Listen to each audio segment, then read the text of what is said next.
بسم اللہ الرحمن الرحیم نحمدہ ونصلی علی رسولہ الکریم۔ امیر المؤمنین ایرانیوں کے مقابلے میں لشکر تیار کرتے ہوئے سقا و صدوق محضرم حارث بن لقیط رحمۃ اللہ علیہ بیان کرتے ہیں کہ جب ہم لوگ یمن سے مدینہ آئے تو سیدنا عمر رضی اللہ تعالیٰ عنہ ہمارے طرف آئے اور انہوں نے قبیلہ نخع، ایک قبیلہ نخع جو ہے نا یہ عرب کا ایک قبیلہ ہے، اس نے سعودی عرب سے ہجرت کر کے آ گیا، کوفہ چلا گیا۔ یہ لوگوں میں گھومتے پھرتے دیکھا حضرت عمر رضی اللہ عنہ نے، تو اس نے کہا کہ اے قبیلہ نخع والو، میں دیکھتا ہوں کہ عزت اور شرف تمہارے اندر چھوکڑی مار بیٹھے، یعنی تم لوگوں نے ہمیشہ ایسے کام کیے ہیں جو عزت اور شرف کا باعث ہے، چنانچہ تم لوگ عراق اور پارس کے لشکروں کی طرف چلے جاؤ۔ ہم نے کہا اے امیر المؤمنین نہیں، بلکہ ہم سرزمین شام کی طرف ہجرت کرنا چاہتے ہیں۔ تو حضرت عمر رضی اللہ عنہ نے کہا نہیں، بلکہ تم عراق کی طرف جاؤ، کیونکہ میں نے تمہارے لیے ادھر جانا پسند کیا ہے۔ حارث بن لقیط رضی اللہ رحمۃ اللہ علیہ بیان کرتے ہیں کہ ہم میں سے بعض نے یہاں تک کہہ دیا کہ اے امیر المؤمنین، دین میں تو کوئی زبردستی تو نہیں ہے۔ تو سیدنا عمر رضی اللہ تعالی عنہ نے فرمایا کہ ہاں میں جانتا ہوں کہ دین میں کوئی تنگی نہیں ہے، لیکن تم سرزمین عراق کو لازم پکڑو۔ تو پھر آگے بیان کرتے کہ وہاں ہم عجم کی بھوک تھے اور ہم چلے گئے اور ہم 2500 کے تعداد میں تھے، چنانچہ ہم قادسیہ آئے اور معرکہ قادسیہ میں شامل ہوئے، اور صرف قبیلہ نخع سے تقریباً شہادت ہوئی، جبکہ باقی سارے لوگوں میں سے صرف 80 آدمی شہید ہو گئے۔ تو سیدنا عمر رضی اللہ تعالیٰ عنہ نے فرمایا قبیلہ نخع والو، کیا معاملہ ہے کہ تمام لوگوں میں سے صرف ایک 80 قبیلہ کو تکالیف و مصائب اٹھانا پڑے؟ کیا باقی لوگ انہیں چھوڑ کر بھاگ گئے تھے؟ انہوں نے کہا امیر المؤمنین نہیں، بلکہ بات یہ ہے کہ وہ لشکر کا ہراول دستہ تھا۔ تو دوران سفر مجاہدین کو امیر المؤمنین نے نصیحت کی، اور یہ نصیحت کی کہ اس سفر میں ہم میں سے جس آدمی کے گھوڑے کا مادہ بچہ پیدا ہوتا تھا، وہ فرماتے ہیں حارث بن لقیط اس بچے کو ذبح کر دیتا اور کہتا تھا کیا میں اتنا عرصہ زندہ رہوں گا کہ یہ بڑا ہوا اور میں اس پر سواری کروں؟ تو اسی دوران ہماری طرف سیدنا عمر رضی اللہ عنہ نے خط بھیجا ان اصلحوا ما رزقکم اللہ فإن فی الامر تنفسا، جو کچھ اللہ رب العزت نے تمہیں عطا کیا ہے اسے اچھی طرح استعمال کرو، کیونکہ معیشت کے معاملے میں انسان آسانی اور سہولت جو ہے نا وہ چاہتا ہے، اور یوں تمہاری اسی طرح جانوروں کو ذبح کرنے کے بعد تمہیں تنگی کا سامنا کرنا پڑے گا، تکلیف اٹھانا پڑے گا، اس طرح نہ کرو۔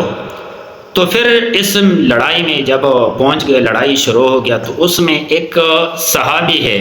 اس کا نام ہے سیدنا ابو محجن رضی اللہ تعالی عنہ۔ اس نے شراب پیا تھا، اور شراب کے سزا میں جو حضرت سعد بن ابی وقاص جو ہے نا اس لشکر کا جرنیل ہے نا، کمانڈر ہے، تو اس نے اس کو سزا دیا تھا، سزا کے طور پہ اس کو قید کیا تھا، سنگل لگا کے وہ بیڑی لگا کے بند کر دیا تھا۔ تو وہ کہتے ہیں سعد بن ابی وقاص کا جو بیٹا ہے محمد بن سعد، وہ بیان کرتے ہیں کہ میرے باپ سیدنا سعد بن ابی وقاص کے پاس جنگ قادسیہ کے دن ابو محجن کو لایا گیا، کیونکہ انہوں نے شراب پی ہوئے تھے، تو سعد بن ابی وقاص رضی اللہ عنہ نے انہیں قید کرنے کا حکم دیا۔ اس دن سیدنا سعد رضی اللہ عنہ جو ہے نا وہ بیمار ہو گیا۔ جب بیمار ہو گیا تو مجاہدین نے اس کو آرام کے لیے ایک میدان کارزار میں مجاہدین جو ہے نا لڑنے لگے، اور اس کو ایک پہاڑی پر ایک اونچے مقام پر اس کو جو ہے نا چھوڑ دیا کہ بھائی آپ یہاں سے تماشا صرف دیکھو۔ تو اسی حالات میں جو ہے نا وہ انتظام چلا رہا تھا، اور اس نے سعد بن ابی وقاص نے اور وہ میدان جنگ میں جائزہ لے رہا تھا کس طرح ہوتے تھے، تو انہوں نے اپنے جگہ جو ہے نا ایک بندہ کو خالد بن عرفہ رضی اللہ تعالیٰ عنہ، سعد بن ابی وقاص نے اپنا خلیفہ نائب مقرر کیا کہ میں پہاڑ کے اوپر بیٹھا ہوں اور آپ جا کے جہاں مجاہدین کا کمانڈ بھی سنبھالیں، مجاہدین کے درمیان لڑنا بھی ہے۔ جب میدان جنگ میں زور کارن پڑا تو سیدنا ابو محجن رحمت رضی اللہ تعالیٰ عنہ نے ایک شعر پڑھی، کفا حزنا ان تطرد الخیل بالقنا، کفا حزنا ان تطرد الخیل بالقنا واترک مشدودا علی وساقیا۔ میرے لیے یہ رنج اور غم کی بات ہے، یہ دکھ کی بات ہے کہ گھوڑے نیزوں کے ساتھ دوڑ رہی ہے، ہتھیاروں کے ساتھ، اور اس وقت میں بھیڑیوں میں جکڑا ہوا ہوں۔ پھر انہوں نے سعد رضی اللہ تعالیٰ عنہ کے، سعد بن ابی وقاص کی بیوی سلمہ بنت خفصہ رضی اللہ تعالیٰ عنہ سے کہا مجھے چھوڑ دو، میں آپ سے عہد کرتا ہوں کہ اللہ تعالیٰ مجھے زندہ لٹا دیا تو میں پھر اپنے پاؤں میں بیڑیاں لگا کر پھر پہنوں گا، اور اگر شہید ہو گیا تو چلا گیا، تم میرے لیے رحم کی دعا کرو اگر شہید ہو گیا۔